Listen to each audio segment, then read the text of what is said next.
So how's it going, Kabalen?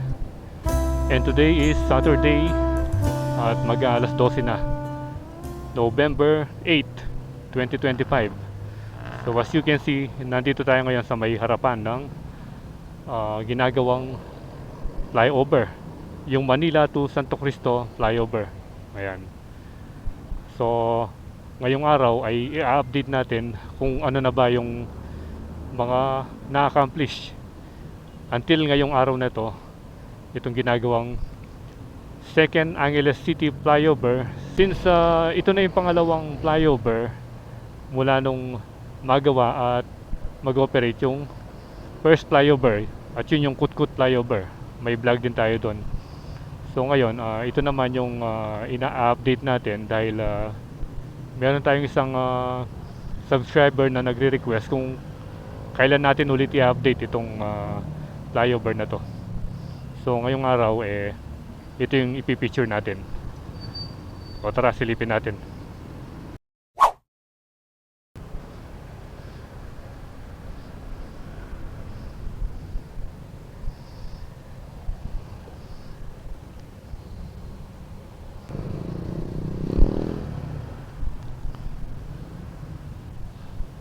So ito tayo ngayon dito sa may mismong harapan niya, at yan yung pangalan niya, Manila North Road Santo Cristo flyover. At ongoing yung hiring nila yan, welder 800 per day, laborer 650 per day. So dati yung tinignan natin yung tarpaulin dun sa may side, pero ngayon dito mas visible dito kasi yung dun sa may likuran medyo nag-fade na. So name of project, Network Development Program, Construction of Flyover, Interchanges, Underpasses, Long Span Bridges, Santo Cristo Flyover along Manila North Road, Angeles City, Pampanga, Phase 2. Ayan. So nag-start ito noong June 16, 2025 at magtatapos ng March 13, 2026 na may contract cost na 95,668,762.78 pesos. At yung sources of fund niya yung FY 2025 GAA or General Appropriations Act. At ang implementing office ay ang DPWH Pampanga 3rd District Engineering Office. Ayan.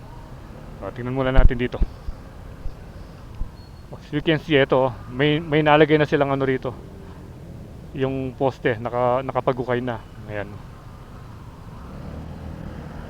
At saka kung mapapansin nyo, tinanggal na nila yung mga rito, yung mga anong tawag dito, yung mga bakod, dahil nga para maging easy access yung pagdi-deliver ng mga construction materials, just like this one, yung ang lalaki ng mga bakal. So ayan, open na ngayon at nakikita na natin. Dati kasi nung nakabako dito dun sa drone shot lang natin nakikita. Ngayon open na. So ikutan pa natin hanggang doon bago tayo magpalipad ng drone. And so far dun banda ron maraming nagtatrabaho, Malapit na siguro yung break time dahil 11:53 na.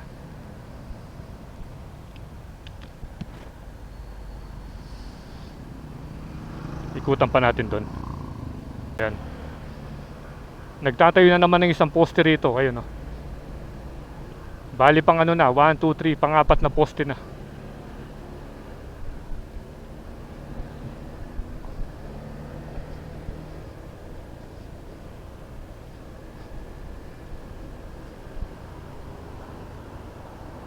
End of road work.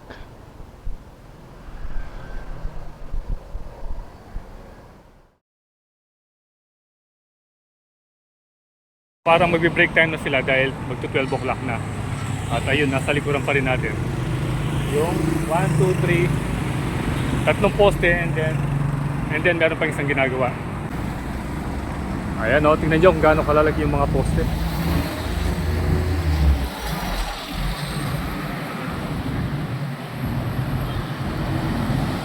Ayan, so isa ito sa mga major project dito sa Angeles City na pinakaabangan ng lahat. Dahil nga sobrang traffic ngayon dito.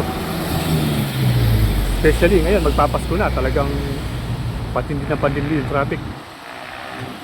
Dahil nag-aano sila rin nagbubuhol-buhol pagdating doon sa may runabout. At saka dito pala, kung saan nyo nakikita yung may araw na yon, yung black. Doon, masikip na yung daan doon. Dito medyo maluwang pa. Pagdating doon, yon, medyo magka-clog na doon. Especially during rush hour, talagang yung kahabaan yan simula dyan, minsan umaabot pa hanggang doon, no? Hanggang doon sa malapit doon sa may La Pieta. Ganun katindi yung traffic. At isa pa ito yung nagkukos ng traffic, kung saan pumapasok yung kotse. Yan kasi yung alternate route kung nagagaling ka ng north doon, papunta ka ng City Hall or sa Magalang, ganyan, dito na sila pinapadaan. Yung problema kasi pag yung mga galing dito magra-right turn, papasok or magle-left turn, and then pag traffic dito sa may kahabaan ng MacArthur Highway na yan, doon nagkakaroon ng problema at tumitindi yung traffic. Yan. Kasi halos dito sila nagsi-shortcut So paliparan muna natin ang drone.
Okay, so nakapag-drone na tayo at nakita na natin yung kabuuan ng ginagawang flyover dito.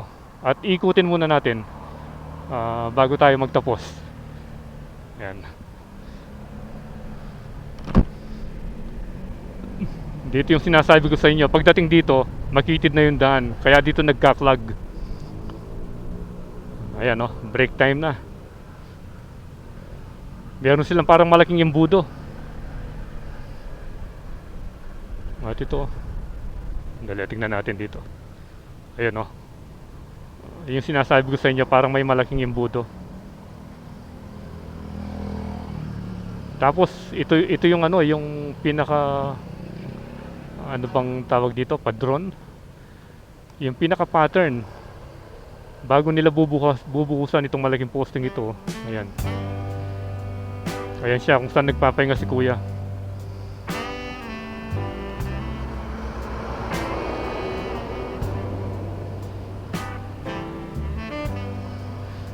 So I think dito ko natatapusin yung ating update ngayong November 8, 2025 tungkol sa massive project na to dito sa Angeles City.